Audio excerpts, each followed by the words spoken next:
सबसे पहले गजेंद्र मोक्ष की कथा का श्रवण करो। त्रिकूट नाम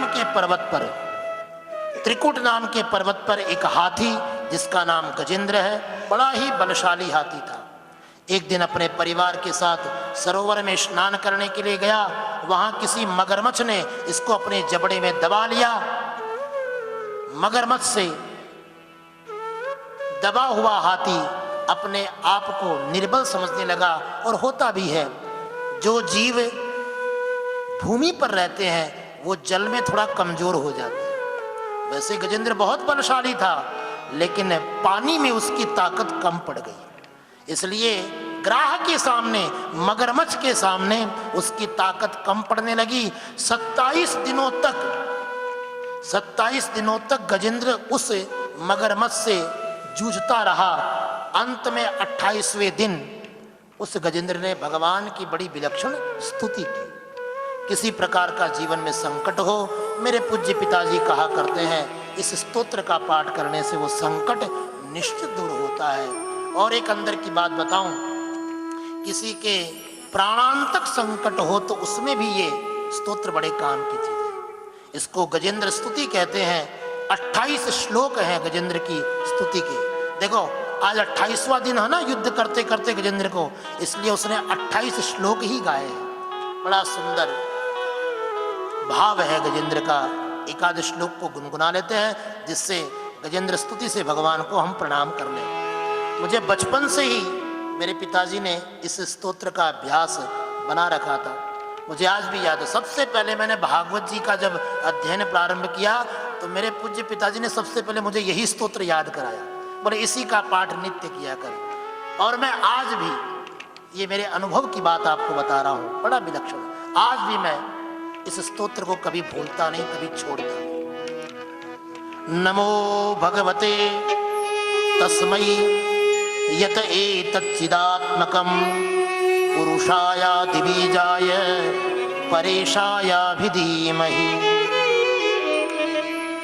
नमो नमस्ते अखिल कारणाय निष्कारणाय भूतकारणाय सर्वागमामना ये महार्णवाय नमो पवर्गाय परायणाय गुणारणिच्छन्न चिदूष्मपाय तच्छोभविस्फूर्जित मानसाय नैष्कर्म्य भावेन विवर्जितागम स्वयं प्रकाशाय नमस्करो।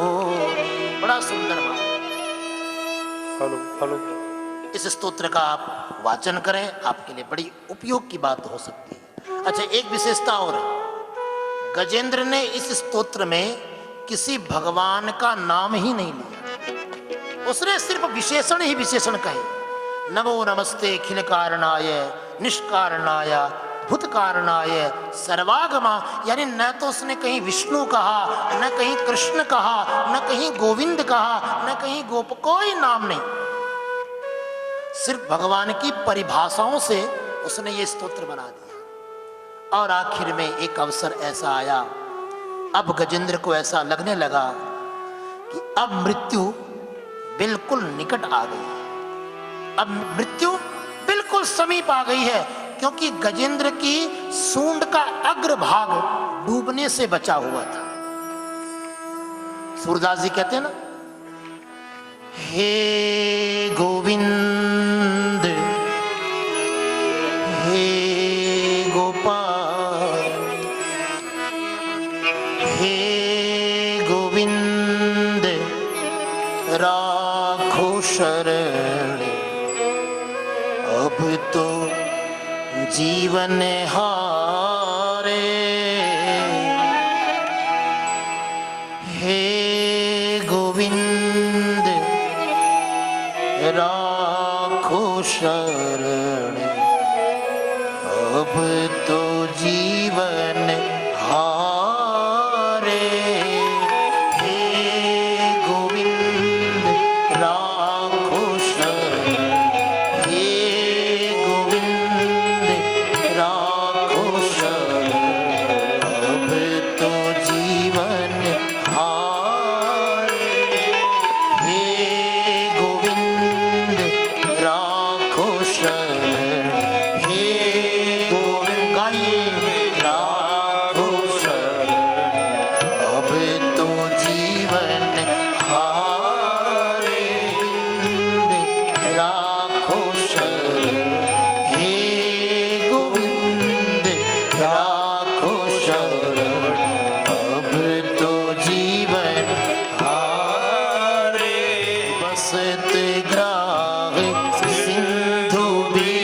बीच बसत ग्राम, ले गयो मझधारे, सिंधु बीच बसत ग्राम, ले गयो मझधारे।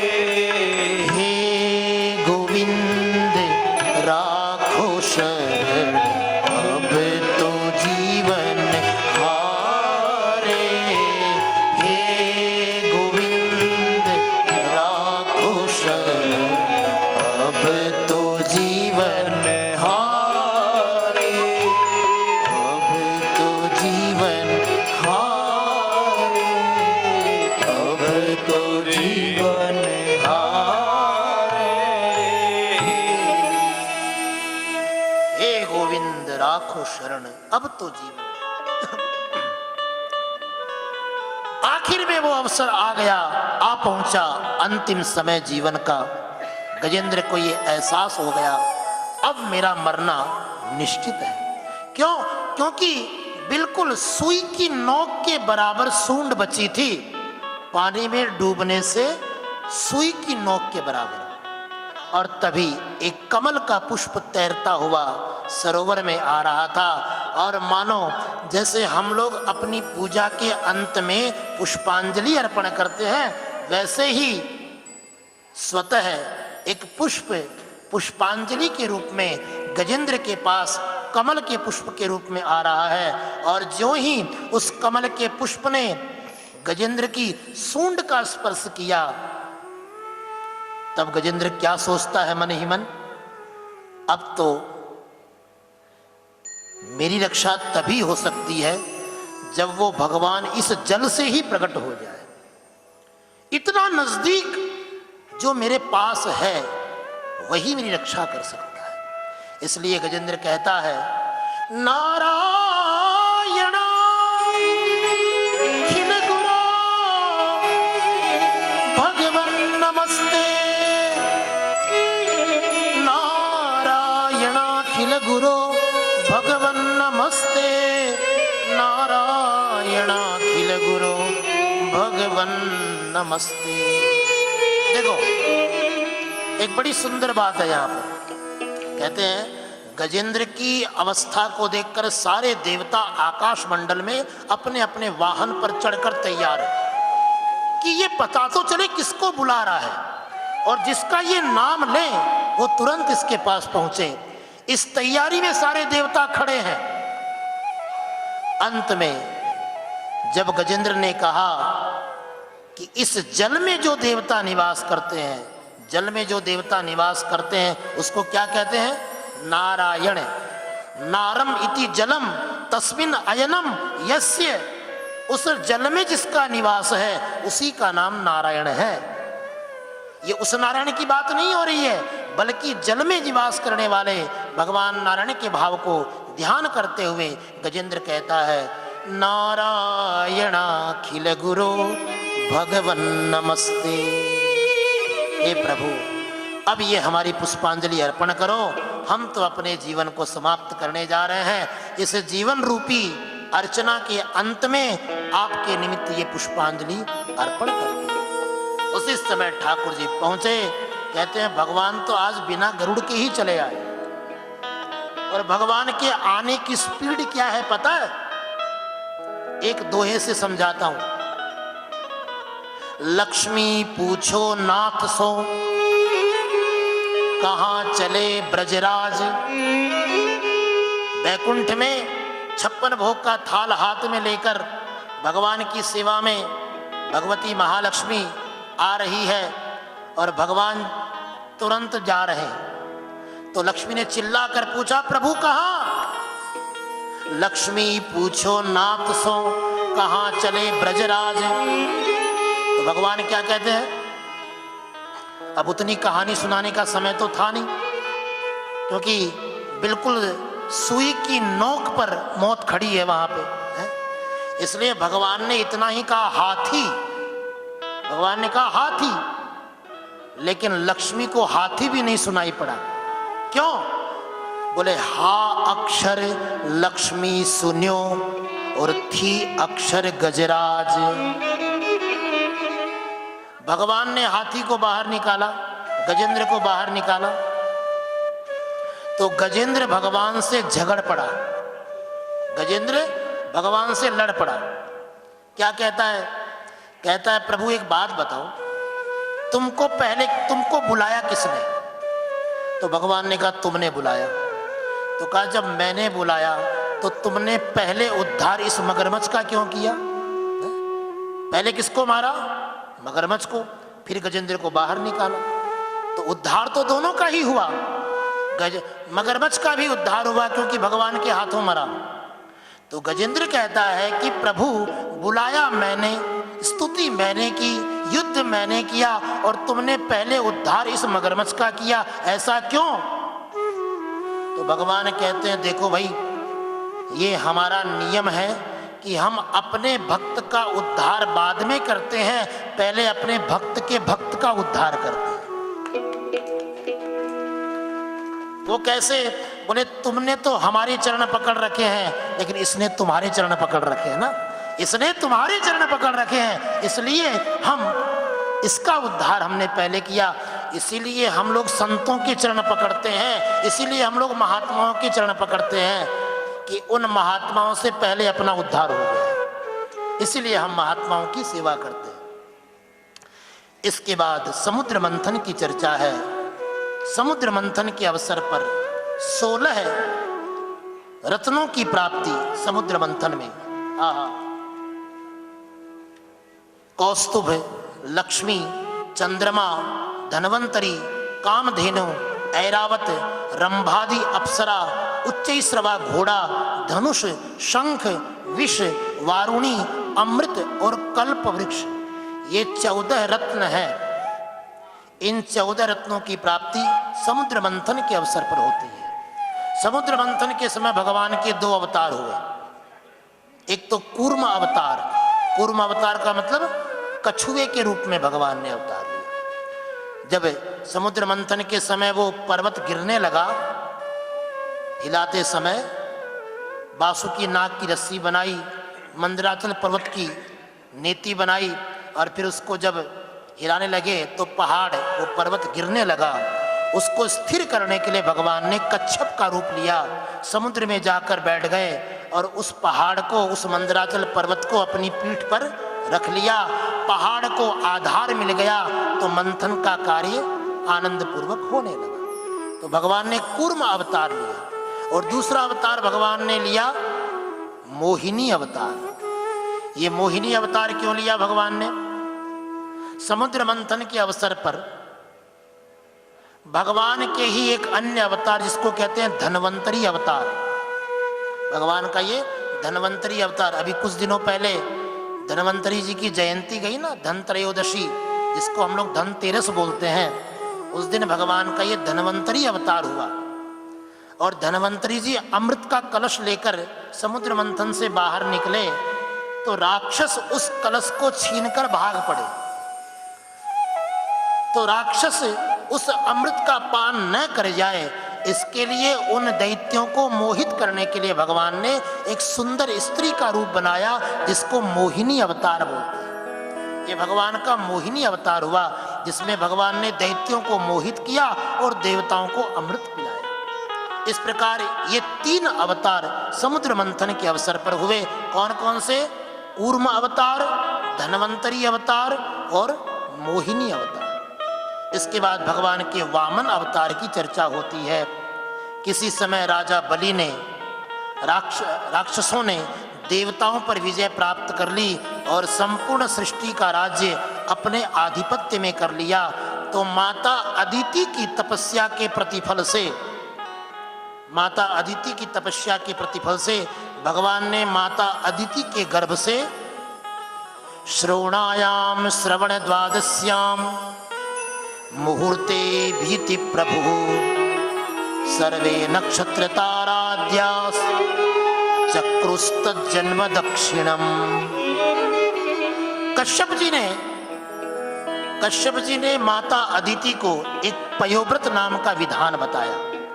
उसमें सिर्फ दूध पीकर ही व्रत किया जाता है, सिर्फ दूध पीकर, उसे पयोव्रत कहते हैं। और इसके अलावा ये जितनी भी योनियां है ना, पशु योनियां, पक्षी योनियां, सर्प योनि, ये सब कश्यप जी की पत्नियों से ही उत्पन्न है। कश्यप जी की 17 पत्नियों से ही ये समूची योनियां उत्पन्न है। अदिति को पयोव्रत का विधान बताया कश्यप जी ने, और इसी पयोव्रत के विधान से अदिति जी के गर्भ से भगवान का ये दिव्य अवतार होता है, जिसको हम वामन अवतार कहते हैं। बोलिए वामन भगवान की जय हो। अगर किसी को नोट करना हो तो प्लीज नोट। भगवान वामन की जन्म तिथि क्या है? भाद्रपद मास श्रोणायाम श्रवण द्वादश्याम मुहूर्ते विजिति प्रभु। अगर किसी को सेलिब्रेशन करना हो ठाकुर जी के वामन अवतार का, तो वे लोग ध्यान से सुनना। भाद्रपद मास के शुक्ल पक्ष की द्वादशी तिथि को मध्याह्न के समय श्रवण नक्षत्र में भगवान का ये वामन अवतार होता है। इन्हें वामन क्यों कहते हैं? क्योंकि ये दिखने में बड़े छोटे दिखते हैं, इसलिए ये वामन है। और एक वामन का भाव और है, वो क्या है? भगवान छोटे क्यों बने?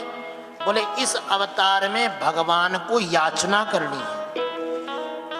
बाकी सब जगह तो भगवान देने वाले होते हैं, लेकिन इस अवतार में भगवान लेने वाले बने हैं। वो कैसे? क्योंकि देवताओं ने भगवान से प्रार्थना की कि प्रभु, दैत्यों के राजा बलि ने हमारा सब कुछ ले लिया, अब वो आपका परम भक्त है, तो हम उससे थोड़ा डरते हैं, उससे युद्ध करने में कतराते हैं, तो क्यों ना आप ही अपने भक्त के मामले को सलटाओ। तो भगवान अपने भक्त पर कृपा करने के लिए, राजा बलि पर कृपा करने के लिए, आज का पर्व भी तो राजा बलि से ही जुड़ा हुआ है। कहते हैं ना, ये 4 महीने भगवान राजा बलि के यहाँ पर रहे और आज भगवान वहाँ से सेवानिवृत्त होकर आए। इसलिए हम लोग देव उठनी एकादशी जो कहते हैं, देव उठनी का मतलब ये नहीं कि भगवान सो रहे हैं, ना ना। राजा बलि के प्रसंग में ऐसा बताया है कि जब भगवान ने राजा बलि को सुतल लोक का राजा बनाया, तो बलि ने कहा कि प्रभु, हमने आपको 3 पैर भूमि के दान में अपना सब कुछ दे दिया, इसके बदले हमको मिलेगा क्या? हमको क्या मिलेगा? तो भगवान ने कहा, बोलो क्या चाहिए? बोले आप अपनी इच्छा से दे दो, हम क्या मांगे? तो भगवान ने कहा, चल कोई बात नहीं, तुमने 3 पैर भूमि का दान किया है, हम तुम्हारे यहाँ 4 महीने नौकरी करेंगे। इसलिए आषाढ़ मास के शुक्ल पक्ष की एकादशी से लेकर कार्तिक मास के शुक्ल पक्ष की एकादशी तक भगवान राजा बलि के द्वारपाल बनकर रहते हैं। और आज वो एकादशी है जिस पर भगवान वहां से सेवानिवृत्त होकर अपने भक्तों की सेवा के लिए, अपने भक्तों पर कृपा करने के लिए चले आते हैं। और हमारे यहाँ आज ही के दिन से फिर मांगलिक कार्य प्रारंभ हो जाते हैं। ये भाव है। इसलिए हम लोग ठाकुर जी का प्रबोधन उत्सव करते हैं ना। बहुत सी माताओं ने तो आज किया भी होगा, मुझे तो बताया भी गया था कि आज शाम को थोड़ी शंका रहेगी, क्योंकि सबके अपने अपने निजी कार्य हैं। पता नहीं भगवान भागवत जी की सेवा में कोई पहुंचेगा या नहीं पहुंचेगा, लेकिन ये भागवत जी की कृपा है, ये तो ठाकुर जी का सिलेक्शन है कि आप सब जो है अपने अपने कार्य को। लेकिन कोई बात नहीं, अगर कोई करके आए हैं तो अच्छी बात है, और नहीं भी करके आए हैं तो हम आपको यहीं से एक ऐसी प्रार्थना करवाएंगे, उस प्रार्थना से आपके घर बैठे ठाकुर जी अपने आप जाग जाएंगे। आपने तो प्रार्थना नहीं की होगी, है ना, लेकिन हम आपको आज भगवान को जगाने का मंत्र भी बताएंगे, जिससे अगले साल तुम भगवान को जगाने का मंत्र बोल सको। हाँ, तो आप जो है इस मंत्र को याद कर लेना, ठीक है। तो पहले वामन अवतार की कथा सुन लो, फिर जब भगवान वहां से लौटेंगे तब भगवान को जगाएंगे, ठीक है। तो भगवान वामन के रूप में अवतार लेते हैं, जन्म हुआ भगवान का वामन के रूप में। इनका यज्ञोपवीत संस्कार हुआ, जिसमें समस्त देवताओं ने आकर भगवान को अनेक प्रकार के उपस्कर प्रदान किए। और फिर भगवान अपने गुरु की आज्ञा से, देखो भगवान ने भी गुरु बनाया है, क्योंकि जब जनेऊ धारण की जाती है तो गुरु बनाया जाता है। तो भगवान वामन के गुरु है बृहस्पति जी, देवताओं के गुरु बृहस्पति है, वे भगवान वामन के गुरु है। और यज्ञोपवीत के प्रसंग में गुरु जी आज्ञा देते हैं, जाओ बेटा भिक्षा मांग कर ले आओ। तब वो ब्राह्मण बटू भिक्षा मांगने जाता है ना, तो ऐसे ही भगवान वामन भिक्षा मांगने के लिए कहाँ गए? तम नर्मदायास्तट उत्तरे बले यरित्विजस्ते भृगुकच्छ संज्ञके। ध्यान से सुनिएगा, भागवत जी में कहा गया है भृगुकच्छ नाम के नगर में गए। ये भृगुकच्छ नाम का नगर कहाँ है? तम नर्मदायास्तट उत्तरे, नर्मदा जी के उत्तर तट पर आजकल एक बड़ा ही सुंदर व्यापारिक नगर है जिसका नाम है भड़ौच, भरूच भी कहते हैं कई लोग, है ना, भड़ौच। इसी भड़ौच का पुराना नाम है भृगुकच्छ नगर। वहीं पर राजा बलि की राजधानी हुआ करती थी, है? इसलिए वो क्षेत्र आजकल खूब, आजकल क्या पहले से भी, पहले वहाँ एक बहुत बड़ा बंदरगाह हुआ करता था, ऐसा हम सुनते हैं। वहाँ पर व्यापार के लिए अनेक स्रोत थे। तो ये सूरत, भड़ौच, ये जो पूरा समूचा क्षेत्र है, ये पूर्ण विकसित क्षेत्र रहा है। वहीं पर राजा बलि एक यज्ञ कर रहे हैं। उसी यज्ञ में राजा बलि से याचना करने के लिए भगवान गए हैं। भगवान वामन को दरवाजे पर देखकर राजा बलि बड़ा प्रसन्न हुआ। आहा, चेहरे पर ब्रह्म तेज देखकर, आहा, चेहरे पर ब्राह्मण के ब्रह्म तेज देखकर। मैं कहता हूँ ना, आजकल हमारे यहाँ थोड़ी ये पता नहीं कहाँ से कुरीति आ गई है, ब्राह्मणों में भी जनेऊ संस्कार विवाह के समय होने लग गए, जबकि ऐसा नहीं है। मैं उन सभी ब्राह्मणों से निवेदन करता हूँ बड़ी नम्र भाषा में, यदि आप अपने बालक का उज्जवल भविष्य चाहते हैं तो 5 वर्ष के बालक को ही जनेऊ संस्कार करवा दें। और ये मैं सिर्फ आपके लिए नहीं कह रहा हूँ, अगर कभी आपको अवसर पड़े तो हमारे यहाँ पधारिए। पिताजी महाराज का ऐसा अनुग्रह है हमारे पूरे परिवार पर कि हमारे पूरे परिवार में 8 वर्ष से ऊपर किसी बच्चे को होने ही नहीं देते, उससे पहले जनेऊ पहना देते। अब आप बोलोगे महाराज वो 5 वर्ष का बालक तो अशुद्ध मंत्र बोलता होगा, वो तो गायत्री मंत्र भी गलत बोलता होगा। एक बात बोलूं,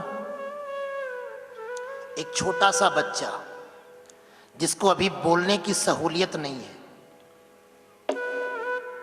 वो बोलने की कोशिश करता है लेकिन ठीक से बोल भी नहीं पाता है। ऐसी अवस्था में यदि वो अपने पापा को पाप भी कहे तो क्या पापा बुरा मानते हैं? नहीं मानते।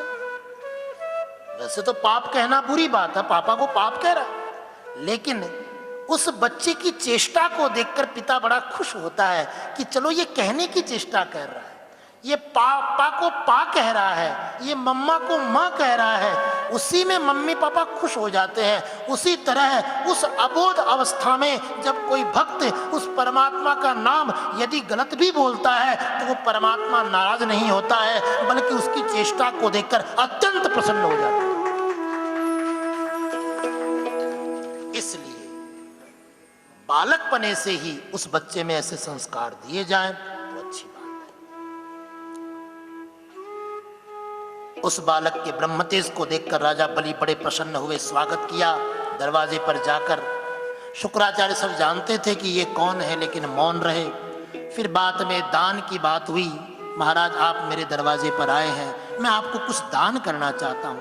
वामन ने पूछा, भगवान वामन ने पूछा कि तू जो चाहता है वो दान करना चाहता है या मैं जो चाहता हूं वो दान करेगा?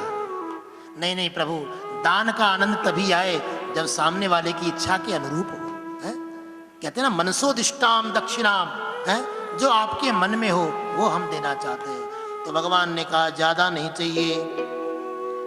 पदानी त्रीणि दैत्येन्द्र सम्मितानि पदामम नान्यत्ते कामये राजन वदान्या जगदीश्वरात। कह रहे हैं भगवान वामन, राजन ज्यादा कुछ हमको नहीं चाहिए, हमको बस अपने पैरों से नापकर 3 पैर भूमि। मुझसे बिना पूछे बिना तू किस बात का संकल्प कर रहा है? राजा बलि ने कहा गुरुजी कोई ज्यादा लंबी चौड़ी बात नहीं है, 3 पैर भूमि की बात है, इनकी इच्छा है, सो मैंने सोचा कि चलो संकल्प कर देते हैं। अरे तुझे पता नहीं है ये कौन है? ये 3 पैर भूमि तेरा सब कुछ ले जाएंगे, तू इन्हें जानता नहीं, मैं इन्हें पहचान गया। कौन है ये? अरे ये देवताओं का परम प्रिय विष्णु है जो तुझे ठगने के लिए आया है, ये बड़ा ठगिया है। गुरुजी ने कहा तो राजा बलि हंस पड़े, कहे यज्ञो वही विष्णु, यज्ञ ही तो विष्णु होता है, तो अच्छी बात है कि स्वयं विष्णु मेरे यहाँ आए हैं, बड़ी प्रसन्नता की बात है, बड़े खुश हुए। लेकिन फिर भी गुरु शुक्राचार्य ने बार बार मना किया। अंत में राजा बलि ने 3 पैर भूमि दान करने का संकल्प किया। और आप सब जानते हैं पैर में ऊपर के समस्त लोगों को नाप लिया, अब तीसरा पैर बच गया। भगवान पूछते हैं बोल राजा बलि अब मैं अपना तीसरा पैर कहाँ रखूं, क्योंकि तुमने 3 पैर दान का संकल्प किया, तीसरा पैर कहाँ रखूं? तो राजा बलि कहते हैं पदम तृतीयम कुरु शीर्ष्णि में निजम। प्रभु एक बात बताओ, धन बड़ा होता है कि धनवान बड़ा होता है? आप लोग बताओ, धन बड़ा या धनवान बड़ा? धनवान बड़ा होता है। धन तो छोटा है वो किसने कमाया है। तो प्रभु तुमने 2 पैरों में हमारा धन ले लिया, अब तीसरे पैर में इस धनवान को भी ले जाओ, तीसरे पैर में इस धनवान को ले जाओ, इससे तुम्हारे तीसरे पैर की पूर्ति भी हो जाएगी। तो कहाँ रखूं? पदम तृतीयम कुरु शीर्ष्णि में निजम।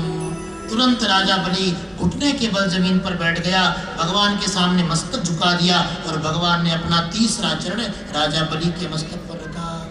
बोलिए भक्तवत्सल भगवान की जय हो। राजा बलि पर कृपा हुई। 3 पैर भूमि का तात्पर्य यही है, हमारे जीवन में ये 3 पैर भूमि क्या है? तन, मन और धन। ये तीनों भगवान के लिए समर्पित हो, इसी भाव का नाम है। भगवान ने राजा बलि को सुतल लोक का राजा बनाया और प्रतिफल में भगवान 4 महीने के लिए राजा बलि के यहाँ द्वारपाल बनते हैं। इधर लक्ष्मी को बड़ी चिंता हुई कि 4 महीने के लिए भगवान वहां जाकर बैठ गए और हम बैकुंठ में अकेली बैठी हैं, तो क्या करें? तो लक्ष्मी गई राजा बलि को समझाने के लिए। तो लक्ष्मी ने राजा बलि को अपना भाई बनाया। तो ये जो रक्षाबंधन का त्योहार हम मनाते हैं उसमें प्रार्थना करते हैं ना, ये न बद्धो बलि राजा दानवेंद्रो महाबल तेन त्वाम प्रतिबध्नामि रक्षे माचल माचल। सबसे पहले रक्षाबंधन का जो बंधन है वो भगवती महालक्ष्मी ने राजा बलि को दिया था। बलि के हाथ में रक्षा सूत्र बांधकर उससे ये बंधन लिया कि ये तुम्हारे दरवाजे पर जो खड़े हैं वो तुम्हारे जीजा जी हैं। तब बलि को बड़ी चिंता हुई, अरे प्रभु नहीं, हम 4 महीने यहीं रहेंगे भक्त की सेवा में, और 4 महीने बीतने के बाद भगवान जब वापस लौटते हैं तो भक्तों का भाव है कि भगवान थोड़े किसी की नौकरी करेंगे, इसलिए हम लोग ऐसा कहते हैं कि भगवान सो रहे हैं। भगवान सो जाएंगे तो सृष्टि सो जाएगी भैया, भगवान के सोने से काम नहीं चलेगा। लेकिन ये भाव है भक्तों का कि भगवान किसी के यहाँ दास बनकर बैठे हैं, ऐसा हम नहीं कह सकते। इसलिए हमने ये परंपरा बना ली कि भगवान शयन कर रहे हैं। अब चलो भगवान को जगाते हैं। आज भगवान की प्रबोधन उत्सव है ना आज, तो कैसे जगाएंगे भगवान को? आज भगवान के 4 महीने पूरे हुए हैं और यहाँ पर भक्त बड़े भाव से भगवान को बुलाते हैं, भगवान को जगाते हैं। तो जो लोग अपने घर में जगा कर आए हैं वो लोग भी यहीं से जगा लें दोबारा, जो नहीं जगा कर आए हैं वो यहाँ कथा के माध्यम से जगा लें। क्यों? क्योंकि भैया भगवान जागेंगे तभी तो भगवान का अवतार होगा, तभी तो कृष्ण का अवतार होगा, तभी तो लाला का जन्म होएगा। इसलिए भगवान को जगाना है। तो कैसे जगाएंगे? एक श्लोक मैं बोलता हूँ, पहले एक चरण मैं बोलूँगा, एक चरण का मतलब 8 अक्षर, फिर उसको आप रिपीट करना, पहले सुनना और फिर बोलना। अगर अशुद्धि हो जाए तो डरना मत, मैंने कहा ना, अगर पापा को पाप भी कह दो तो कोई डर नहीं है। अभी बोलने के चेष्टा कर रहे हो, अभी बोलने का प्रयास कर रहे हो, है? जब सीख जाओ तब बोलना, कोई बात नहीं। तो ठाकुर जी को कैसे जगाएंगे? हाथ जोड़कर नेत्र बंद करके भगवान के चतुर्भुज रूप का ध्यान करिए। शंख चक्र गदा पद्म भगवान के हाथ में है, पीतांबर भगवान ने धारण कर रखा है। ऐसे दिव्य भगवान को उत्थापन करने के लिए हम प्रार्थना करते हैं। उत्तिष्ठोत्तिष्ठ गोविंद, उत्तिष्ठ गोविंद, उत्तिष्ठ गरुड़ध्वज, उत्तिष्ठ गरुड़ध्वज, उत्तिष्ठ कमलाकांत, उत्तिष्ठ कमलाकांत, त्रैलोक्यं मंगलम कुरु, त्रैलोक्यं मंगलं कुरु, त्रैलोक्यं मंगलम कुरु, त्रैलोक्यं मंगलं कुरु, त्रैलोक्यं त्रैलोक्यं मंगलं कुरु। इसका अर्थ भी समझ लो, जिससे आपको याद करने में इजी रहेगा। उत्तिष्ठोत्तिष्ठ गोविंद, हे गोविंद उठिए उठिए। उत्तिष्ठोत्तिष्ठ गोविंद, उत्तिष्ठ गरुड़ ध्वज, हे गरुड़ पर विराजमान भगवान आप उठिए। उत्तिष्ठ कमलाकांत, हे कमला के पति, हे लक्ष्मीपति आप उठिए। और त्रैलोक्यम मंगलम कुरु, इस त्रिलोकी में मंगल करिए, ऐसी प्रार्थना है। आप उठेंगे तो त्रिलोकी में मंगल कार्य प्रारंभ हो जाएंगे। इसलिए 4 महीने से जो विवाह बंद पड़े थे, आज से विवाह के मांगलिक कार्य प्रारंभ हो जाते हैं, है ना? ऐसी परंपरा है। इसलिए सबसे पहला ब्याह तुलसी जी का ही हम करते हैं आज के दिन, कि चलो विवाह की शुरुआत हो जाए, है? राजा बलि पर कृपा हुई, भगवान की वामना अवतार की चर्चा, उसके बाद भगवान के मत्स्य अवतार की चर्चा है। चैत्र मास के शुक्ल पक्ष की तृतीया तिथि में मध्याह्न के समय नदी में भगवान का मत्स्य अवतार हुआ। यही मत्स्य भगवान ने सत्यव्रत नाम के राजा को मत्स्य पुराण की कथा सुनाई है। एक पुराण है मत्स्य पुराण, इसकी कथा भगवान ने मत्स्य अवतार में सुनाई। इसके बाद 9वें स्कंद में प्रवेश करते हैं। 9वें स्कंद में सूर्यवंशी राजाओं की कथा है। और देखो, सूर्यवंश इतना विस्तृत है, वंश है कि स्वयं सुखदेव जी कहते हैं,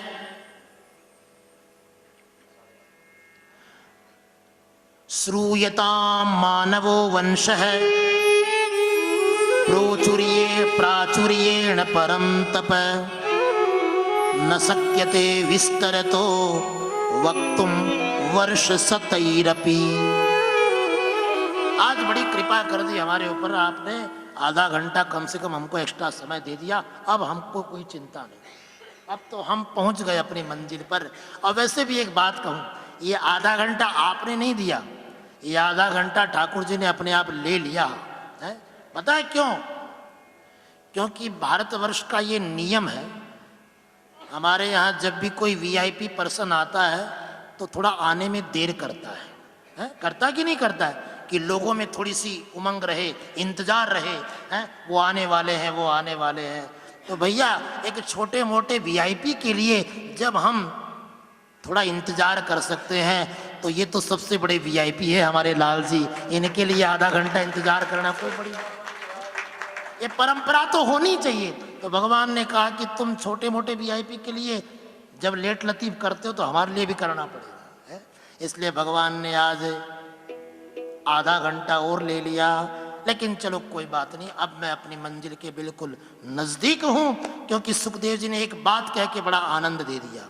कैसी बात? सुखदेव जी कहते हैं, श्रूयताम मानवो वंश है, प्राचुर्येण परम तप, न शक्यते विस्तरतो वक्तुम वर्ष शतैरपि। 9वें स्कंद में सूर्यवंश और चंद्रवंशी राजाओं की चर्चा है। लेकिन इसके पहले सुखदेव जी सावधान करते हैं कि अब जिस वंश परंपरा में हम प्रवेश करने जा रहे हैं, उस वंश परंपरा की सबसे बड़ी विशेषता तो ये है कि इस वंश परंपरा को आप विस्तार से नहीं सुन पाओगे। क्यों नहीं सुन पाएंगे? बोले कल्प कोटि शतैरपि। इस वंश के संपूर्ण राजाओं की कथा सुननी है तो आपको 100 वर्ष तक कथा सुननी पड़ेगी। अब इतना समय है किसी के पास है? महाराज 100 की गिनती तक हम नहीं गिन पाएंगे, इतना ही हमारे पास समय नहीं है। 100 वर्ष की बात कौन कहे। इसलिए चलो कोई बात नहीं, ये भागवत तो परम हंसों की संहिता है। अनंत शास्त्रम बहुलास्त्र विद्या, शास्त्र अनंत है, विद्याएं बहुत है, लेकिन समझदार व्यक्ति का यही कर्तव्य है कि उसमें से सार तत्व निकाल ले। जो हमारे लिए सार चीज है वो हम निकाल लें। 3 घंटे में बातें बहुत सी सुनने को मिलती है, लेकिन जो बात तुम्हारे लिए सार की है उसको रख लेना अपने पास, है? उसको मत भूलना, वो तुम्हारे जीवन में सुगंध फैला देगा। तो सूर्यवंश का सार क्या है बताया किसी को? और वैसे भी शौनक जी ने भी यही प्रश्न कहा, यही इच्छा रखी कि भागवत का सार तत्व हमको बताइए। भागवत तो बहुत विस्तार है, लेकिन हमको सार तत्व बता दीजिए। तो सूर्यवंश का सार क्या है किसी को पता है? नहीं पता? मैं बताऊं। श्रीमद् भागवत में सूर्यवंश की 99 पीढ़ी का वर्णन है। कितनी? 99, 99। इसके लिए आपको एक 7 दिन और अलग से निकालना पड़ेगा, समझ रहे? तो 99 पीढ़ी के राजाओं की चर्चा है यहां पर। इसी सूर्यवंश की 65वीं पीढ़ी में, इसी सूर्यवंश की 65वीं पीढ़ी में हम ये मंगल गान करते हैं। कौन सा?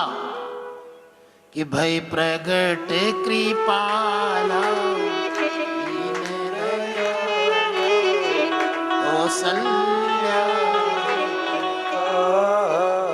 लेकिन चलो कोई बात नहीं, हमारी बहन ने आज सुबह ही हमसे कह दिया महाराज कम से कम कृष्ण जन्म के लिए आधा घंटा आपको देना ही पड़ेगा। तो भैया उस बात को भी हमें स्वीकार करना है। तो ठीक है, बाकी सब राजाओं को नहीं तो कम से कम प्रमुख राजाओं को प्रणाम करते हैं। सूर्यवंश में एक राजा हुए जिनका नाम है इक्ष्वाकु। इन्हीं इक्ष्वाकु के वंश में भगवान राम का जन्म होता है। इसी इक्ष्वाकु परंपरा में एक राजा है जिनका नाम अम्बरीश। इन अम्बरीश को हम क्यों जानते हैं? क्योंकि अम्बरीश को भगवान की एकादशी का व्रत करने में बड़ा आनंद आता था। देखो सबके अपने अपने तरीके हैं, सब अपने अपने तरीके से भगवान को मनाते हैं, ध्याते हैं, जिसको जिसमें रुचि हो।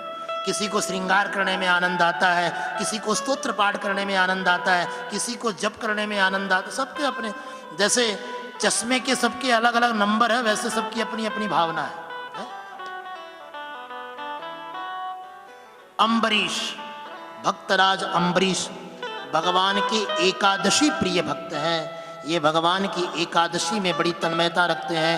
एक बार तो इन्होंने 1 वर्ष तक निर्जला एकादशी का संकल्प ले लिया, और इसी प्रसंग में दुर्वासा जी से कुछ बात ठन गई। दुर्वासा जी नाराज हो गए, तो ऐसा भगवान ने चक्कर कटाया दुर्वासा जी को कि अंत में भगवान ने दुर्वासा जी के पीछे सुदर्शन चक्र को ऐसा लगाया कि सुदर्शन चक्र से डरते भागते अम्बरीश के चरणों में आकर दुर्वासा जी गिरे और उनसे क्षमा याचना करने लगे। अम्बरीश कहते हैं प्रभु मैं तो आपका भक्त हूँ, मेरे चरणों में क्यों गिर रहे हैं आप? मुझे अपने चरणों में रख लीजिए। नहीं नहीं नहीं, मैंने तुम्हारा अपराध किया, इसलिए आज मेरी ये दुर्गति हुई। दुर्वासा जी भगवान शंकर के अवतार हैं और ये अनसुईया के पुत्र हैं। आपने सुना होगा अनसुईया जी का नाम। अनसुईया जी के 3 पुत्र हुए। कौन कौन से? एक तो चंद्रमा, दूसरे अत्रि ऋषि, और दूसरे दत्तात्रेय, और तीसरे दुर्वासा। और मजे की बात और सुनो, ये जो चंद्रमा है, ये चंद्रमा ब्रह्मा जी के अवतार है। दत्तात्रेय जो हैं वो भगवान नारायण के अवतार है, और दुर्वासा जो है ये भगवान शंकर के अवतार है। इस प्रकार अम्बरीश की कृपा से दुर्वासा जी को भगवत भक्ति का प्रभाव प्राप्त हुआ। इसी वंश में आगे चलकर राजा सगर हुए, जिनके पुत्रों ने सागर बनाए। इसी परंपरा में आगे चलकर राजा भगीरथ हुए, जिनकी कृपा से भगवती गंगा भागीरथी इस भूमंडल पर आई, इसलिए गंगा का एक नाम है भागीरथी। इसी परंपरा में मानधाता नाम के राजा हुए। मानधाता की परंपरा में राजा हरिश्चंद्र हुए, जिनके बारे में आप भली भांति जानते हैं, बड़े सत्य प्रतिज्ञ हैं हरिश्चंद्र। इसी परंपरा में 65वीं पीढ़ी में खटवांगा दीर्घबाहुश्च रघुस्तस्मा पृथुस्रवा अजस्तथो महाराजस तस्मात् दशरथो भवत। अब देखो राम जी की पीढ़ी का नाम सुन लो। राम जी की पीढ़ी कौन कौन सी? अधिक से अधिक लोग राम जी को जानते हैं या कुछ लोग उनके पिताजी को जानते हैं, लेकिन कम से कम 3 पीढ़ी का नाम तो याद रहना चाहिए भाई, है? तो सुखदेव जी ने बड़ी सुंदर श्रृंखला बनाई है। सबसे पहले हुए खटवांग, खटवांग के पुत्र हुए दीर्घबाहु, दीर्घबाहु के पुत्र हुए रघु, रघु के पुत्र हुए पृथुस्रवा, पृथुस्रवा के पुत्र हुए अज, और अज के पुत्र हुए दशरथ, और दशरथ के पुत्र हुए 3 पत्नियां दशरथ जी की, कौशल्या, कैकेयी, सुमित्रा। पुत्र कामेष्टि यज्ञ हुआ। उस यज्ञ के अवसर पर जो प्रसाद खीर का मिला उसका विभाजन हुआ। आधा हिस्सा कौशल्या को दिया गया, उसमें जो आधा बचा उसका आधा कैकेयी को दिया गया। फिर जो हिस्सा बचा उसके 2 हिस्से करवाए और कौशल्या और कैकेयी के हाथों से सुमित्रा को दिलवाया गया। ये क्रम ध्यान से सुनना, इसको मैं दोबारा रिपीट कर रहा हूं, इसमें भी एक लॉजिक है। देखो, जो प्रसाद मिला, भैया कैमरामैन आप थोड़ा साइड से करें, जो प्रसाद मिला उसका आधा हिस्सा कौशल्या को, बच गया 50%। उस 50% का 50% दिया कैकेयी को, कितना बचा? 25%। 25% के फिर 2 हिस्से किए हैं, और दोनों हिस्से कौशल्या और कैकेयी के हाथ से सुमित्रा को दिलवाए। और जब सुमित्रा ने 2 हिस्से का प्रसाद पाया तो सुमित्रा की भावना क्या कहती है? ठाकुर जी हमको 2 बेटे देना, एक बेटा कौशल्या की बेटे की सेवा में लगा दूंगी और दूसरे बेटे को कैकेयी के बेटे की सेवा में लगा दूंगी। दीन दयाला कौशल्या हितकारी, हो भाई प्रगट कृपा बधाई हो। दीन दयाला कौशल्या हितकारी, हर्षित महतारी मुनि मनहारी, अद्भुत रूप विचारी। हर्षित महतारी मुनि मनहारी, अद्भुत रूप विचारी। भय प्रगट कृपाला दीन दयाला कौशल्या हितकारी।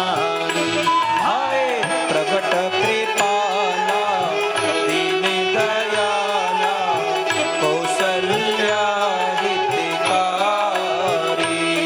लोचन अभिरामा तनु घनश्यामा विजयायुध भुजचारी, भूषण बनमाला नयन विशाला शोभा सिंधु खरारी। तुई कर जोरी स्तुति तोरी, यही विधि करो अनंता। माया गुण ज्ञानातीत अमाना, वेद पुराण बनमता।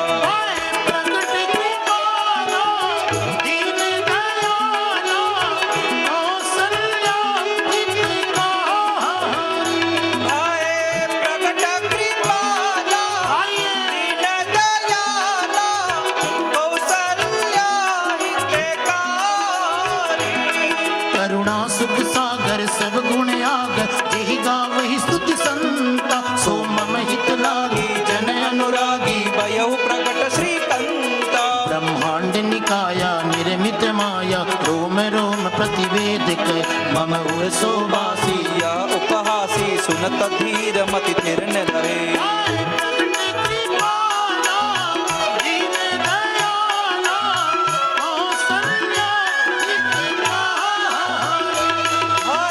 प्रगट दीन दयाला कौशल्या हितकारी। उपजा जब ज्ञाना प्रभु मुस्काना, चरित बहुत विधि कीन जय। कही कथा सुहाई मातु बुझाई, यही प्रकार सुत प्रेम लहे। माता पुनि बोली सोमत डोली, कजहु तात यह रूप। जय शिशु लीला अति प्रिय रसीला यह सुख परम अनूपा। सुनि बचन सुजाना रोदन ठाना होई बालक सुर भूपा। यह चरित जिगावई हरि पद पावई तेन परई भवकूपा। हाय प्रगट कृपाला दीन दयाला कौसल्या हितकारी। हाय प्रगट कृपाला दीन दयाला कौसल्या हितकारी। हो भाई प्रगट कृपाला दीन दयाला कौसल्या हितकारी। हो भाई प्रगट कृपाला दीन दयाला कौसल्या हितकारी। ओ राजा राम राम राम राम राजा राम राम राम राजा राम राम राम ओ राजा राम राम राम राजा राम राम राम राजा राम राम राम राजा राम राम राम। ओ सीता राम राम राम सीता राम ताली राम बजाते राम हुए स्वागत सीता करें। राम राम राम सीता राम राम राम सीता राम राम राम सीता राम राम राम सीता राम राम राम सीता राम राम राम। राजा राम राम राम राजा राम राम राम राजा राम राम राम राजा राम राम राम राजा राम राम राम राजा राम राम राम राजा राम राम राम राजा राम राम राम। ओ सीता राम राम राम सीता राम राम राम सीता राम राम राम सीता राम राम राम सीता राम राम राम बधाई राम राम राम सीता राम राम राम सीता राम राम राम। ओ राजा राम राम राम राजा राम राम राम राजा राम राम राम राजा राम राम राम सीता राम राम राम सीता राम राम राम सीता राम राम राम सीता राम। राजा राम राम राम राजा राम राम राम राजा राम राम राम राजा राम राम राम राजा राम राम राम राजा राम राम राम राजा राम राम राम राजा राम राम राम। ओ सीता राम राम राम सीता राम राम राम सीता राम राम राम सीता राम राम राम सीता राम राम राम सीता राम राम राम सीता राम राम राम सीता राम राम राम। ओ राजा राम राम राम राजा राम राम राम राजा राम राम राम राजा राम ओ राजा राम राम राजा राम राम राम राजा राम राम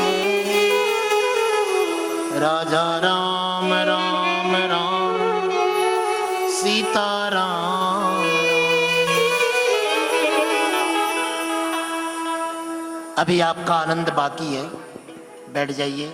भगवान राम का जन्म चैत्र मास के शुक्ल पक्ष की नवमी तिथि पुनर्वसु नक्षत्र कर्क लग्न में मध्याह्न के समय हुआ।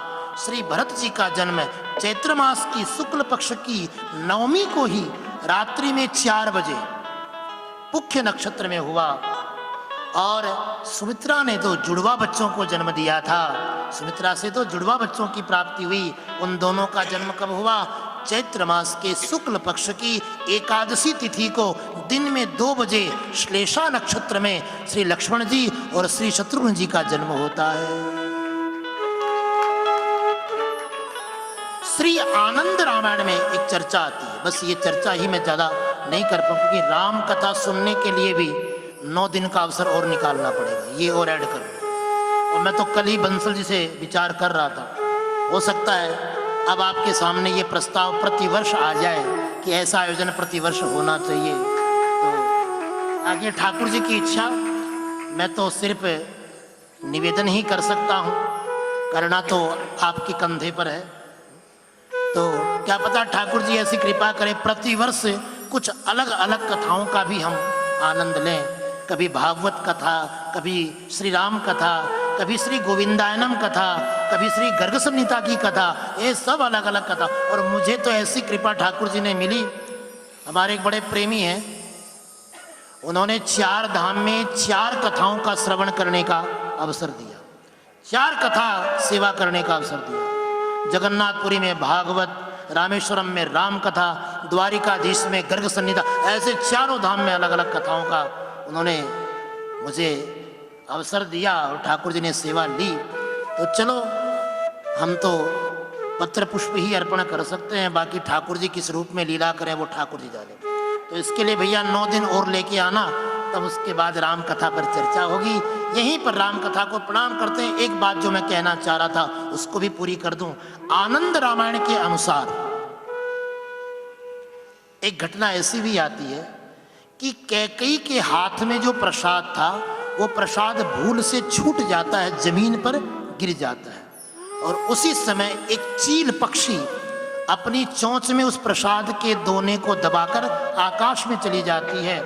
और किष्किंधा प्रदेश, जिसको हम आजकल कर्नाटका कहते हैं, उस किष्किंधा प्रदेश में बेल्लारी एक जगह है, बेल्लारी के पास जो अंजनी पर्वत है, उस पर्वत पर माता अंजनी सरोवर में अपनी अंजलि में जल लेकर भगवान को अर्घ दे रही थी।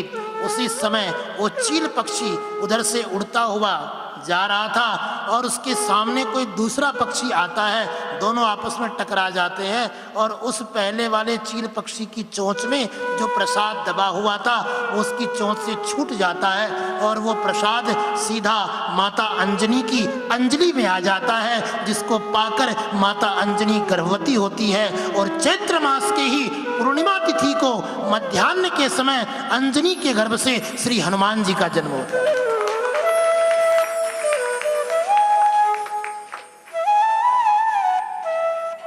तो देखा जाए तो ये 4 भाई नहीं बल्कि 5 भाई है, ये 5 भाई। श्री हनुमान जी भी राम जी के ही भाई है, ये परंपरा। तो खैर ये एक बात मुझे याद आ गई, सो मैंने आपको बता दिया। फिर कभी इस पर चर्चा होगी। राम कथा की चर्चा हुई, फिर उसके बाद दशम स्कंद में प्रवेश करते हैं। आइए भगवान कृष्ण के जन्म कथा में प्रवेश करते हैं। कथितो वंश विस्तारो भवता सोम सूर्ययोः राज्ञां चोभय वंश्यानां चरितम परमाद्भुतम। जैसे आप लोग भगवान कृष्ण के जन्म की कथा का इंतजार कर रहे हैं, ऐसे ही हमारे परीक्षित भी भगवान कृष्ण के जन्म की कथा का बड़ी बेसब्री से इंतजार कर रहे हैं। और देखो इंतजार की घड़ी बड़ी लंबी लगती है, लंबी होती नहीं है, लगती लंबी है। तो परीक्षित यहाँ पर कहते हैं सुखदेव जी से कि महाराज आपने बहुत समय ले लिया इन बाकी कथाओं में, अब हमको जल्दी से हमारे आराध्य भगवान कृष्ण की कथा सुनो। अब हम आपसे चंद्रवंश में, सूर्यवंश में भगवान राम हुए और चंद्रवंश में भगवान कृष्ण हुए, तो अब हम आपसे चंद्रवंश की चर्चा सुनना चाहते हैं। और देखो हमको चंद्रवंश के बाकी राजाओं से इतना अनुराग नहीं है, हमको तो भगवान कृष्ण के प्रति विशेष अनुराग है। इसलिए अब आप किसी प्रकार की भूमिका मत बनाओ, किसी प्रकार का समय नष्ट मत करो, हमें सीधा भगवान कृष्ण के जन्म की कथा में ले चलो।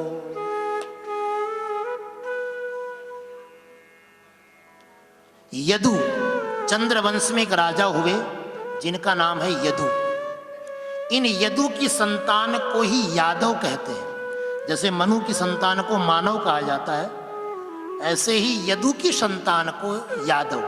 जैसे वसुदेव जी की संतान को वासुदेव, है ना, वासुदेव भगवान कृष्ण का नाम है ना, और वसुदेव भगवान कृष्ण के पिता का नाम है। तो भगवान का नाम वासुदेव इसलिए है क्योंकि उनके पिता का नाम वसुदेव है, तो वसुदेव के पुत्र वासुदेव।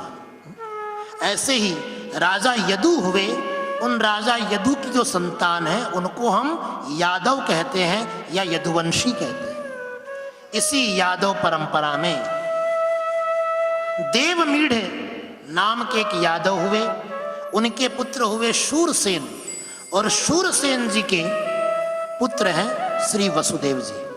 देखो यहां पर थोड़ी सी एक बात, विलक्षण बात है।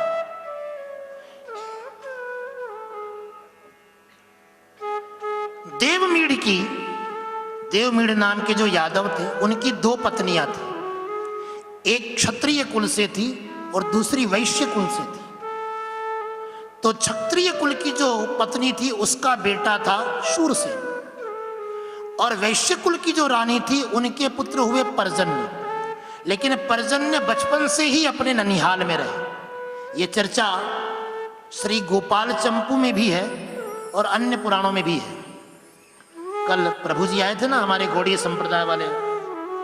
इसी गौड़ीय परंपरा में एक बहुत अच्छे भक्त हुए श्री जीव गोस्वामी, उनके द्वारा रचित ग्रंथ है श्री गोपाल चंपू।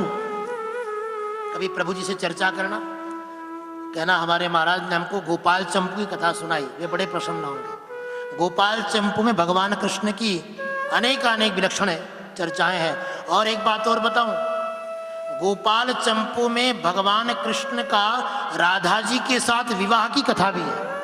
मैं सुनाऊंगा, चिंता मत करो। भागवत जी में तो नहीं है, लेकिन मैं सुनाऊंगा आपको।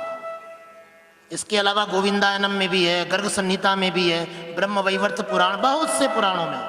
भागवत जी में इतना प्रकाश नहीं, क्यों नहीं है ये भी बताऊंगा। खैर, तो देवमीड़ की दो पुत्र, एक का नाम शूरसेन, दूसरे का नाम पर्जन्य। पर्जन्य बचपन से ही अपने ननिहाल में रहे। इनका ननिहाल कहाँ था पता है? वैश्य कुल में, समझ रहे? और इन्हीं पर्जन्य के पुत्र हुए नंद बाबा आदि। नंद आदि जो है वो पर्जन्य के पुत्र हैं, और शूरसेन के पुत्र हैं वसुदेव। श्री वसुदेव जी की 11 रानियां थी। उनमें सबसे छोटी रानी का नाम है देवकी। ये देवकी कंस के ताऊ की बेटी थी। कंस के पिता दो भाई थे, एक तो देवक और एक उग्रसेन। उग्रसेन छोटे थे, उग्रसेन बड़े थे और देवक छोटे थे। तो कंस के चाचा की बेटी है देवकी। देवक की पुत्री देवकी, जिसका विवाह वसुदेव जी के साथ हुआ, मंगल मुहूर्त में विवाह हुआ। कंस का अपनी बहन देवकी के प्रति इतना प्रेम था कि उसने स्वयं देवकी की विदाई में अपने हाथों से रथ चलाया। अपने हाथों से रथ चला रहा था। मथुरावासी बड़े प्रसन्न होते हैं, वाह वाह, देखो है तो ये कंस बड़ा दुराचारी, लेकिन अपनी बहन के प्रति इसके मन में बड़ा प्रेम है। बचपन से ही कंस बड़ा दुराचारी था। और वैसे कंस को कालनेमी का अवतार कहा गया है। कंस को कालनेमी का अवतार कहा। कहते हैं भूमंडल पर जब कंस जैसे दुष्ट राजाओं का आतंक होने लगा, तो आखिर में भूमि को भगवान के पास जाना पड़ा और भगवान से प्रार्थना करती है भूमि कि प्रभु हमें कंस जैसे आतताइयों से बचाइए। तभी भगवान ने भूमि की रक्षा के लिए कृष्ण के रूप में अवतार लिया था। बड़ा अत्याचारी कंस, लेकिन बहन के विवाह में उसके इस भाव को देखकर मथुरावासी बड़े प्रसन्न हुए। लेकिन अभी बहन की विदाई हुई थी और श्री वसुदेव जी अपनी पत्नी को लेकर आधे रास्ते ही पहुंचे थे, तभी एकाएक आकाशवाणी होती है और उस आकाशवाणी ने ये गर्जना की, अस्यास्त्वाम अष्टमो गर्भो हंतायाम वहसे बुधै। अरे दुष्ट कंस, आज तू अपनी जिस बहन की विदाई कर रहा है, इसी बहन की 8वीं संतान तुझे मारने वाली है। तेरा काल है, इसलिए अभी भी अपने पापों पर अंकुश कर ले। ये आकाशवाणी सुनकर कंस चौंक जाता है। मेरी मृत्यु का कारण मेरी बहन है, ये सुनकर कंस बर्दाश्त नहीं कर पाया और अपनी बहन को मारने के लिए ही उसने तलवार निकाल ली। श्री वसुदेव जी ने समझाया कंस को, अरे ये क्या कर रहे हो? कम से कम अपनी बहन की विदाई हो रही, ये तो सोचो। ये लोग जो विवाह में आए हुए हैं क्या कहेंगे, इसने अपनी नई नवेली दुल्हन बहन को ही मार दिया है। समझाया, अगर तुझे इसकी संतान से डर है तो मेरी वचन पर विश्वास कर। मैं तुझे वचन देता हूं, इसकी प्रत्येक संतान तुझे लाकर सौंप दूंगा। ये वसुदेव जी ने वचन दिया। कंस को विश्वास हो गया और कंस के संरक्षण में ही वसुदेव जी और देवकी रहने लगे। उग्रसेन जी ने विरोध किया, कंस ये क्या है? क्या कोई अपने बहन और बहनोई के साथ ऐसा व्यवहार करता है? कंस ने अपने माता पिता को भी जेल में डाल दिया। विरोध करने वाले जितने भी लोग थे उन सबको कंस जेल में डाल देता और स्वयं मथुरा का राजा बनकर बैठ गया। धीरे धीरे समय बीतने लगा। देवकी गर्भवती हुई। देवकी के गर्भ से पहली संतान का जन्म होता है। उस पहली संतान के जन्म के बाद वसुदेव जी उस संतान को राजसभा में लेकर जाते हैं और कंस को अर्पण करते हैं। कंस, ये हमारा पहला पुत्र है, जैसा कि मैंने तुम्हें वचन दिया था, अपनी सभी संतान तुझे सौंप दूंगा, ये पहला पुत्र है, इसे स्वीकार करो। कंस वसुदेव जी के वाक्यों को सुनकर बड़ा द्रवित हो जाता है। उसने कहा, ये तो पहला है, इससे हमें कोई भय नहीं है, तुम इसे वापस ले जाओ। लेकिन इसके पीछे भी एक कारण था। इसकी चर्चा श्री गोविंदानम में भी आती है और श्रीमद् देवी भागवत। गोविंदानम बड़ा ही अद्भुत ग्रंथ है। जीवन में कभी अवसर पड़े तो इसकी कथा अवश्य सुनिएगा। और मैं तो कहता हूँ, अगर अवसर पड़े तो इस पुस्तक का अध्ययन भी करना। हमारे श्री विपिन जी तायल, इन्हीं के द्वारा इस ग्रंथ का प्रकाशन हुआ है और मेरे पूज्य पिताजी ने इस ग्रंथ का लेखन किया है।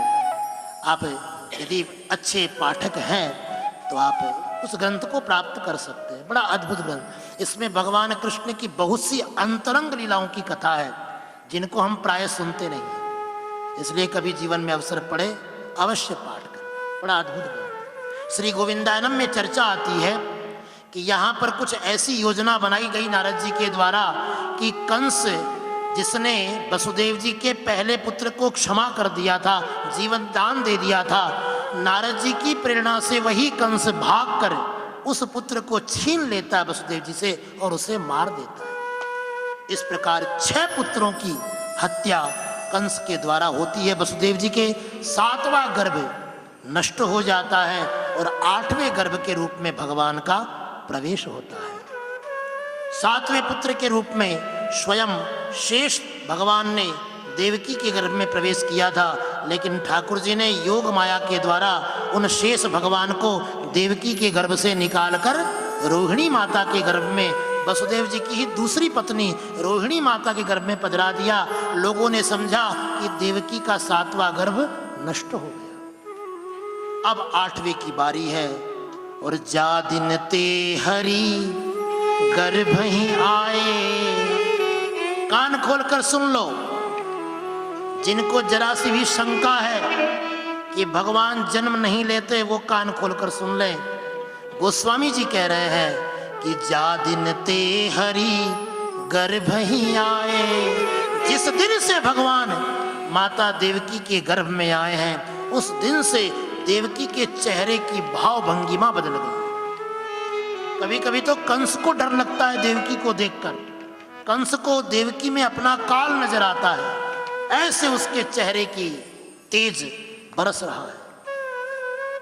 समय बीतने लगा। 1 महीना, 2 महीना, 3 महीना, 4 महीना। 8वें महीने में जब गर्भ ने प्रवेश किया, धीरे धीरे देवकी को यह आभास होने लगा कि अब कुछ ही दिन की बात है। और 9वें महीने में समस्त देवताओं ने आकर भगवान की गर्भ स्तुति की। आइए शांति पूर्वक बैठे बैठे, अगर आप उछल कूद अभी करेंगे तो कंस जाग जाएगा। अभी कंस को जगाना नहीं है, इसके लिए हो हल्ला नहीं करना है। देवताओं के साथ ठाकुर जी का स्वागत करना है, ठीक है? तो अपने स्थान पर बैठे बैठे मीठी मीठी तालियों की सेवा करते हुए भगवान का स्वागत करेंगे। और क्या कहेंगे? स्वागतम कृष्णा सुस्वागतम कृष्णा, स्वागतम सुस्वागतम अभिवादनम कृष्णा, स्वागतम सुस्वागतम अभिवादनम कृष्णा, स्वागतम कृष्णा सुस्वागतम कृष्णा, स्वागतम कृष्णा सुस्वागतम स्वागतम सुस्वागतम स्वागतम कृष्णा सुस्वागतम कृष्णा स्वागतं कृष्णा सुस्वागतं कृष्णा स्वागतम कृष्णा सुस्वागतम कृष्णा स्वागतं कृष्णा सुस्वागतं कृष्णा समस्त देवताओं ने आकर भगवान की गर्भस्तुति की है और देवताओं के गर्भस्तुति करने के बाद मंगल मुहूर्त में भाद्रपद मास के शुक्ल पक्ष की अष्टमी तिथि में मध्य रात्रि में रोहिणी नक्षत्र में हर्षण योग में बुधवार के दिन भगवान ने देवकी जी के गर्भ से जन्म लिया और जो ही भगवान ने देवकी के गर्भ से जन्म लिया अद्भुत प्रकाश संपूर्ण कारागार में हुआ और सबसे पहले श्री वसुदेव जी ने भगवान का दर्शन किया। उस समय भगवान 4 भुजाओं में थे, चतुर्भुजम शंख गदायुधायुधम। भगवान 4 भुजाओं में थे। तो श्री वसुदेव जी ने भगवान को प्रणाम किया, माता देवकी ने को जगाया, माता देवकी ने प्रणाम किया और भगवान की प्रेरणा से श्री वसुदेव जी भगवान कृष्ण को टोकरी में डालकर गोकुल में ले गए, जहाँ गोकुल में नंद भवन में अभी अभी यशोदा ने कन्या को जन्म दिया है और उस कन्या को स्थान पर श्री वसुदेव जी ने सुलाया और उस कन्या को लेकर वापस लौटे हैं। और जो ही वसुदेव जी कन्या को लेकर लौटे, कंस के कारागार में ये प्रकाश होता है कन्या के जन्म का। कंस को सूचना मिलती है, दौड़कर कंस आता है उस कन्या को मारने के लिए, लेकिन कन्या कंस के हाथ से छूट जाती है और इधर गोकुल में भगवान के दिव्य जन्म उत्सव का शुभारंभ होता है। बड़े ही भाव से सारे के सारे ब्रजवासी भगवान के जन्म उत्सव का आनंद लेते हैं। कृष्ण कन्हैया लाल की जय हो।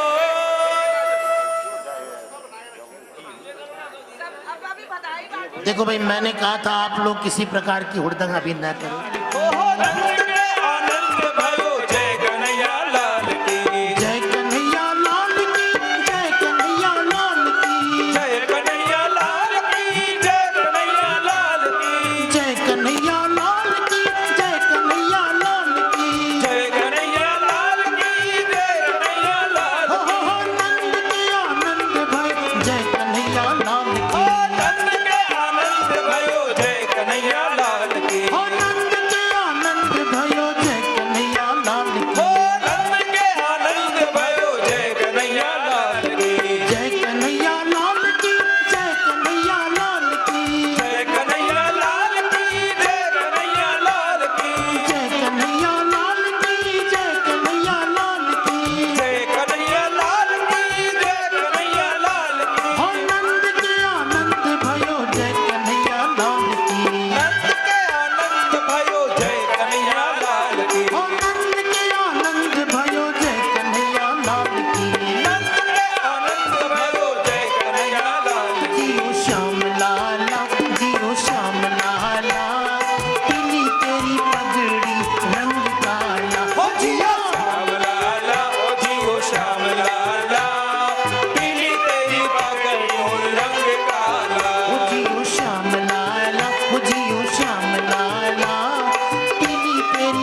समिरावे सुनंदा भुआ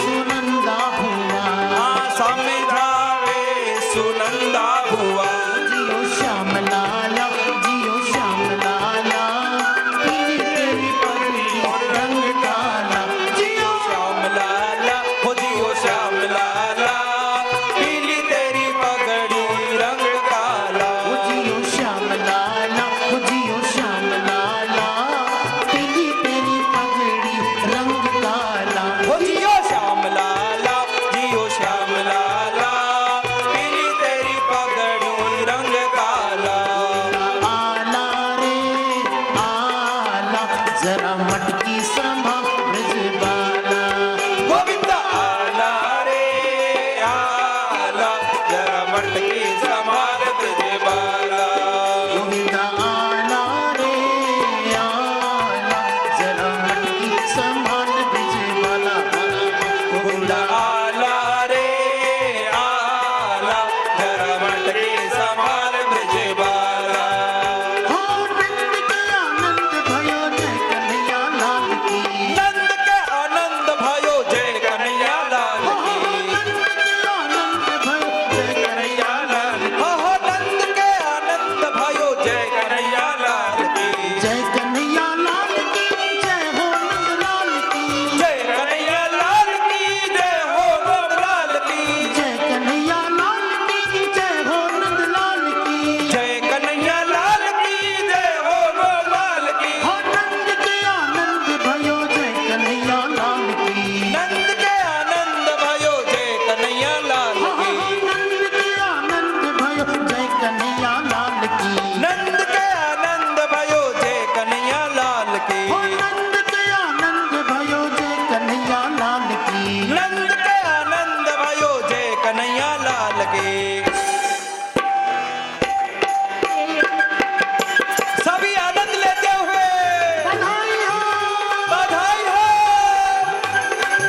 जियो श्याम लाला जियो श्याम लाला पीली तेरी पगड़ी रंग काला हो जियो श्याम लाला जियो श्याम लाला पीली तेरी पगड़ी रंग काला देखो भाई आज बड़ी विशेषता की बात है हेलो भगवान कृष्ण का जन्म तो है ही आज खाटू श्याम जी का भी जन्म है जय श्री श्याम जय श्री श्याम जय श्री श्याम हमने सुना है भगवान ने कलयुग में वीर बर्बरी को अपना नाम दिया इसलिए वो खाटू श्याम कहलाए लेकिन आज कथा में भगवान ने अपना जन्म दिवस भी उनको दे दिया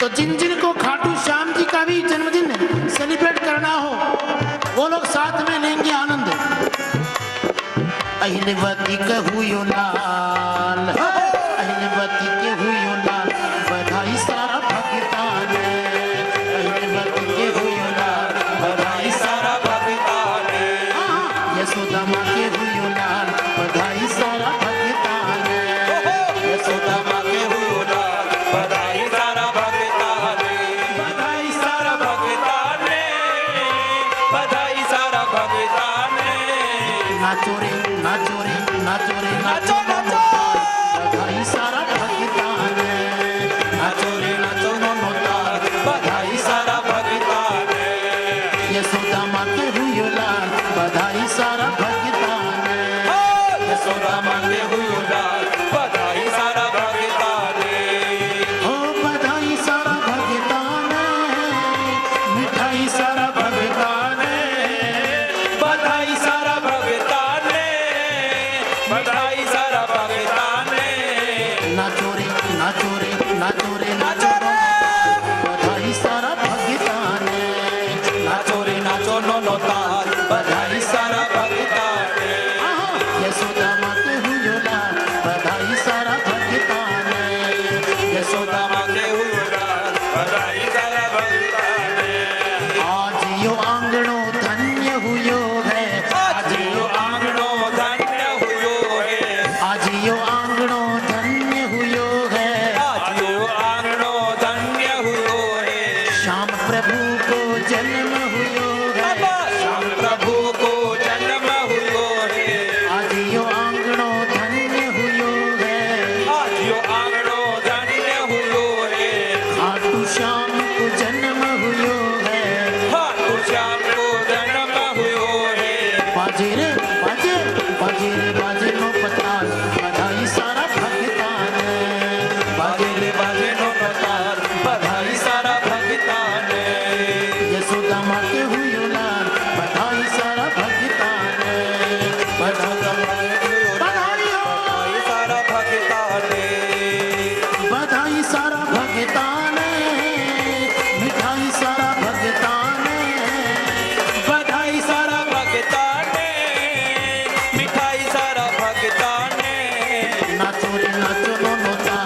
स्पेशल ये निवेदन हुआ है कि खाटू श्याम जी का भजन गाना ही गाना है।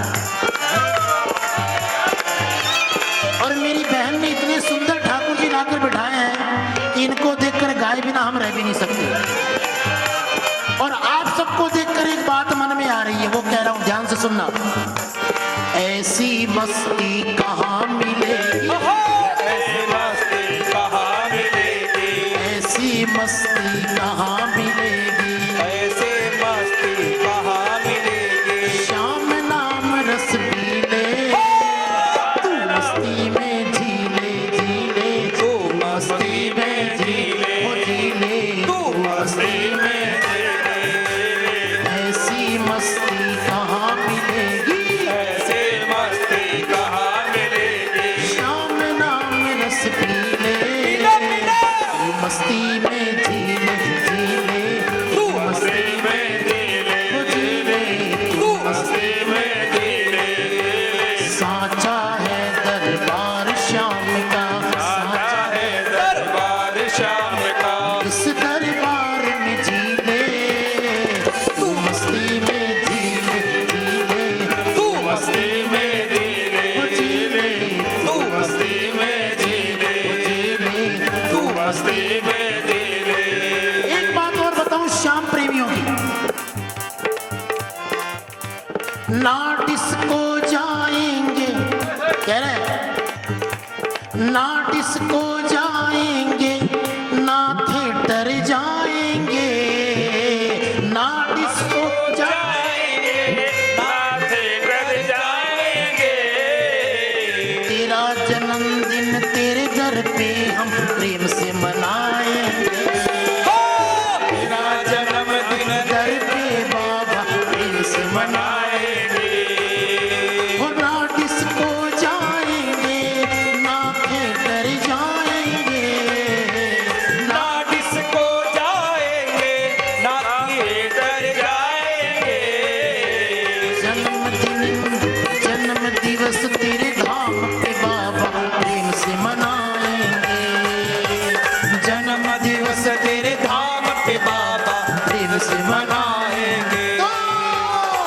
यशोदा माँ के हुई लाल बधाई सारा भगतान, यशोदा माँ के हुई बधाई सारा भगतान, यशोदा माँ के हुई लाल बधाई सारा भगतान, यशोदा माँ के हुई लाल बधाई सारा भगतान। अंगना में पालनो पालने में लालनो, अंगना में पालनो पालने में लालनो, अंगना में पालनो पालने में लालनो, अंगना में पालनो पालना में लालनो, लालने में, अरे पालने में झूल रहे हो नंद जी को लालनो। पालना में झूल रहे हो नंद जी को लालनो। अच्छा एक बात हो, आप सब लोग मेरे साथ बोलेंगे। वैसे तो हम ये कह रहे हैं पालने में झूल रहे हो नंद जी को लालनो, पालने में झूल रहे हो नंद जी को लालनो। इसको एक तरीके से और कह सकते हैं, पालने में झूल रहे हो साहिल को लालनो, पालने में झूल रहे हो साहिल को लालनो। इसका क्या नाम है? सुरेश श्रेष्ठ। पालने में झूल रहे हो श्रेष्ठ को लालनो, पालने में झूल रहे हो श्रेष्ठ को लालनो। अंगने में पालनो पालने में लालनो, अंगना में पालनो पालने में लालनो। पालने में झूल रही हो साहिल को लालनो, पालने में झूल रहे हो साहिल को लालनो। पालने में झूल रही हो श्रेष्ठ को लालनो। पालने में झूल रहे हो आज श्रेष्ठ उनका तो को शादी नहीं हुई लालनो। ना, उन दोनों की नहीं हुई ना, अभी बाकी होगी है तन्वी का। अरे पालने में झूल रही हो तन्वी को लालनो, पालने में झूल रही हो तन्वी को लालनो। नाचो रे नाचो नो नो बधाई सारा भगतान, नाचो रे नाचो नो नो बधाई सारा भगतान, बधाई सारा भगताने, यशोदा माँ के हुई लाल बधाई सारा भगताने। नाचो रे नाचो नो नो बधाई सारा भगतान, यशोदा माँ के हुई लाल बधाई सारा भगतान, यशोदा माँ के हुई लाल बधाई सारा भगताने। नंद के आनंद भयो, क्या कन्हैया लाल की,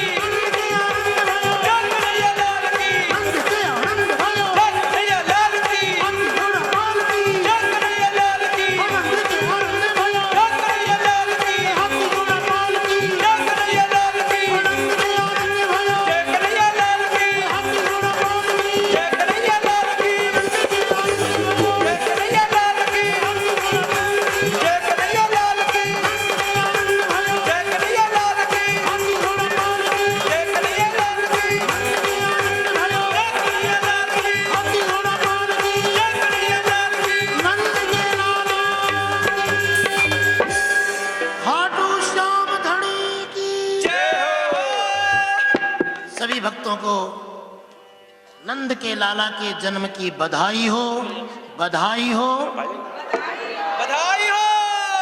बात पहुंची नहीं बधाई तक, तो जितनी दूर बधाई बांट कर आए हो कम से कम उसके घर तक तो बात पहुंचाओ। बधाई हो, बधाई हो। बधाई हो। और सारे भक्तों को सांवरे सरकार के जन्म की बधाई हो, बधाई हो, बधाई हो। आज की कथा को यहाँ प्रणाम करते हैं। भगवान कृष्ण के जन्म की चर्चा के साथ आज के प्रसंग को प्रणाम। कल की कथा में कुछ नंदोत्सव की बात करूंगा मैं, कुछ जो गोकुल की छवियां हैं उनकी चर्चा हम करेंगे, और भगवान के बाल लीला की चर्चा होगी, और भगवान के गोवर्धन राधे श्याम श्याम श्याम राधे पवन तनय संकट हरण मंगल मूर्ति रूप राम लखन सीता सहित हृदय वसहु सुरभो। श्री बाल कृष्ण लाल की जय हो। श्री चित्तचोर लाल की जय हो। श्री विपिन बिहारी लाल की जय हो। आज की कथा को यहाँ प्रणाम, बहुत बहुत बधाई। प्रयास तो हमारा ये था कि आपके समय पर हम निवृत्त हो पाए, लेकिन कुछ चीज़ें ठाकुर जी के हाथ में रहे तो ज़्यादा अच्छा है, उस पर हमको विचार नहीं करना है। थोड़ा सा समय ठाकुर जी ने लिया है तो अपने ही कार्य के लिए लिया है। आइए भाव से आरती करते हैं और उसके बाद प्रसाद अवश्य सभी लोग प्राप्त करें। सारे सारं भुजगेन्द्रहारं सदा वसंतम हृदयारविंदे भवं भवानी सहितं नमामि।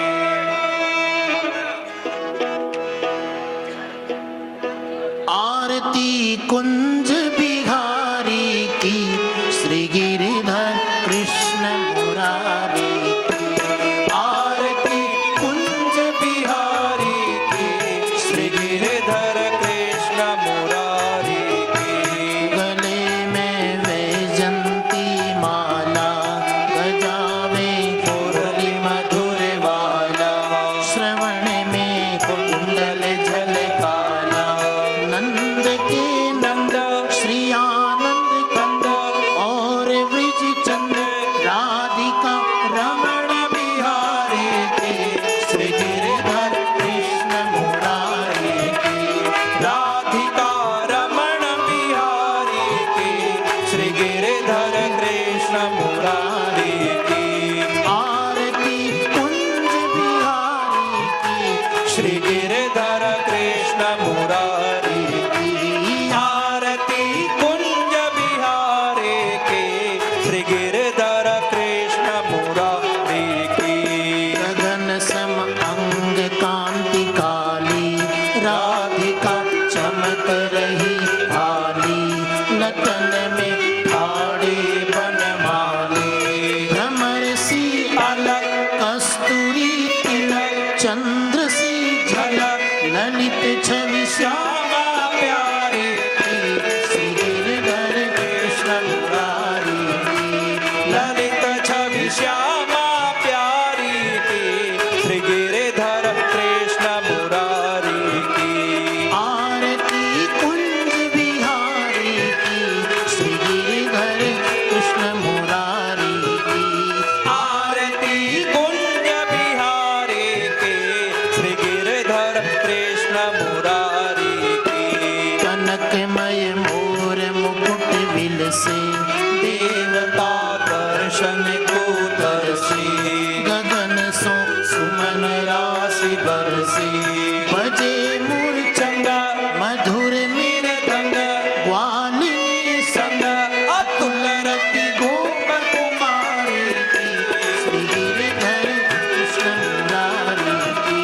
अतुल रति गोप कुमारी की, श्री गिरिधर कृष्ण मुरारी की। आरती कुंज बिहारी की, श्री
भव संकटेर सुनो दीन दुखारी की, श्री गिरधर कृष्ण मुरारी की। आरज सुनो दीन पुजारी की, श्री गिरधर कृष्ण मुरारी की।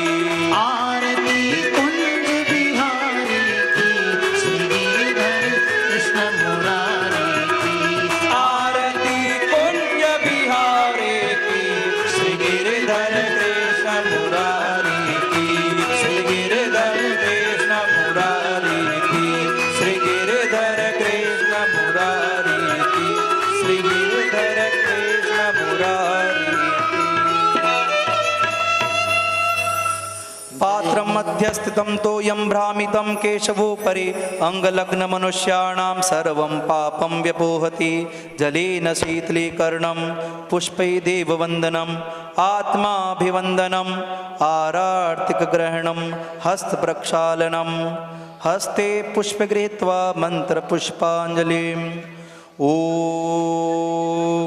जज्येन जज्यमयजन्त देवास्तानि धर्माणि प्रथमान्या सन्न तेहना कं महिमानः सचन्त यत्र पूर्वे साध्याः सन्ति देवाः। ॐ राजाधिराजाय प्रसह्य साहिने नमो वयं वैश्रवणाय कुर्महे। सर्वे कामान् कामकामाय मह्यं कामेश्वरो वैश्रवणो ददातु। कुबेराय वैश्रवणाय महाराजाधिराजाय नमः। सेवन्तिका बकुलचम्पकपाटलाब्जै पुण्णागजातिकरवेररसालपुष्पै बिल्वप्रवाल तुलसीदलमञ्जरीभिः स्वां पूजयामि जगदीश्वर मे प्रसीद। नानासुगन्धिपुष्पाणि यथा कालोद्भवानि च पुष्पाञ्जलिर्मया दत्तं गृहाण परमेश्वर। मन्त्रपुष्पाञ्जलिं समर्पयामि। त्वमेव माता च पिता त्वमेव, त्वमेव बन्धुश्च सखा त्वमेव, त्वमेव विद्या द्रविणां त्वमेव, त्वमेव सर्वं मम देव देव।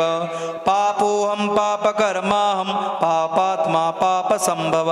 त्राहि मां पुण्डरीकाक्ष सर्वपापे हरो हरि। अन्यथा शरणं नास्ति त्वमेव शरणं मम। तस्मात् कारुण्यभावेन रक्ष मां जगदीश्वर, रक्ष मां जगदीश्वर, रक्ष मां जगदीश्वर। बोलिए बाल मुकुंद भगवान की, बोलिए चित्तचोर लाल की, बोलिए व्यासदेव भगवान की, बोलिए सुखदेव भगवान की, बोलिए श्रीमद् भागवत महापुराण की, बोलिए आज के आनंद की। जय जय श्री राधे, जय जय श्री राधे, जय जय श्री राधे श्याम। से विवाह में वर कन्या के 3 पीढ़ी का नाम बोलकर कन्यादान किया जाता है। ऐसे ही आज के दिन तुलसी जी की 3 पीढ़ी और ठाकुर जी की 3 पीढ़ी बोलकर इनका कन्यादान करना चाहिए। तो जो लोग कन्यादान करने के इच्छुक हैं वे चाहें तो मानसिक रूप में ये भाव कर लें और अपने अपने आंगन में विराजमान तुलसी जी को स्मरण कर लें और उनके दिव्य विग्रह के हाथ को अपने हाथ में लेकर एक पिता की भांति ये मानसिक भाव करते हुए कि उस दिव्य परिपोषित तुलसी को मैं ठाकुर जी के चरणों में अर्पण कर रहा हूँ। इसके लिए क्या बोलेंगे वो मैं आपको सहयोग कर। जिनका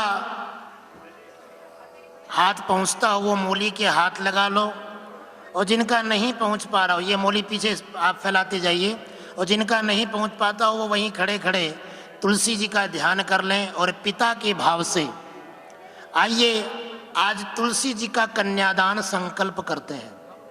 सभी लोग संकल्प में मेरा सहयोग करेंगे, जैसा मैं कहूँ वैसा उच्चारण करने का प्रयास करिएगा।